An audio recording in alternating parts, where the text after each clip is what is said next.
On hésite toujours à acheter des homards parce que, bon, il faut savoir les cuire, il faut savoir les décortiquer. Ici, ce sont des homards qu'on appelle les homards canadiens, les homards américains, vulgairement.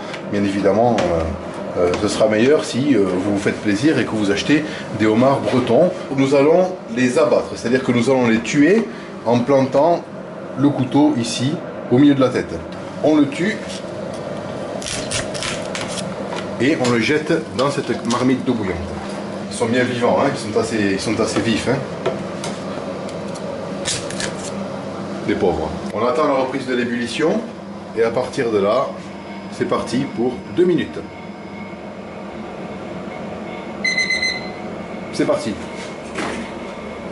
Donc, on coupe le feu et on sort les homards.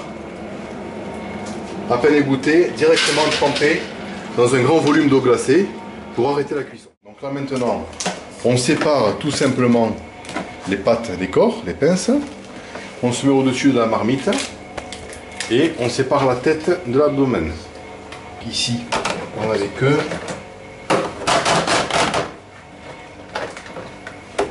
Et ici les pinces. Donc comment décortiquer toutes ces queues? Je plante le couteau ici et on l'ouvre. Alors maintenant bien ouverte, bien à plat. Et tout simplement, on enlève la partie ventrale. Et vous vous apercevez que en faisant ce mouvement comme ça, si ça a été cuit correctement, on obtient la queue de homard. Voilà.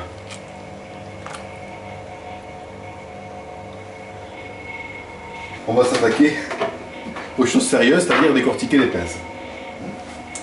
Donc là, on enlève le caoutchouc qui servait à garder les pinces fermées.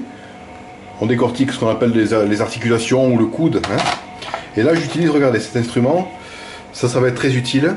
C'est une pince d'électronicien en fait. Hein. Mais celle-ci, vous voyez, elle est plus fine comme ça. Ce qui va permettre de décortiquer, de découper les pinces. Carrément, comme ça, vous voyez.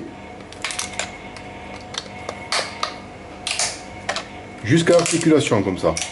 Bon, c'est pas une méthode très conventionnelle, hein, je vous l'accorde. Mais c'est très efficace. Une fois qu'on est arrivé ici, à l'articulation, hop, on enlève la partie du bas.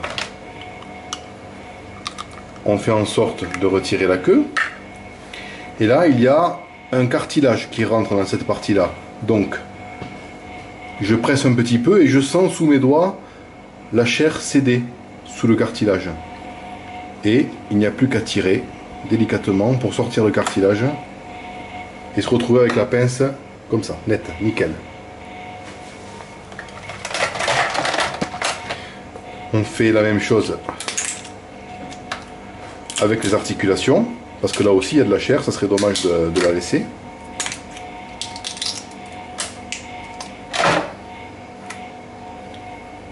Voilà. Et voilà. J'espère qu'avec cette petite vidéo, décortiquer un homard, on n'aura plus de secret pour vous.